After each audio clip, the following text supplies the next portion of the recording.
Lahat tayo'y nagkasala. Walang sino man ang nakaabot sa kaluwalhatian ng Diyos.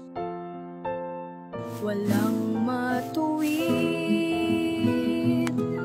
wala kahit isa.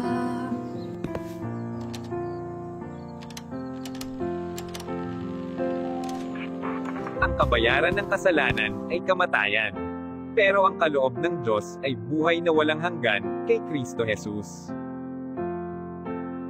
Pinatunayan ng Diyos ang kanyang pag-ibig sa atin. Habang tayo'y makasalanan pa, si Kristo ay namatay para sa atin. Kung ipapahayag mong si Jesus ang Panginoon at mananampalataya ka na siya'y muling binuhay ng Diyos, maliligtas ka. Si Jesus, ang Panginoon. Inialay niya ang kanyang mahalagang dugo para sa ating mga kasalanan. E tinanggap natin siya bilang tagapagligtas. At ngayon, anak niya na tayo. Siya ang ating Panginoon at tagapamahala ng ating buhay.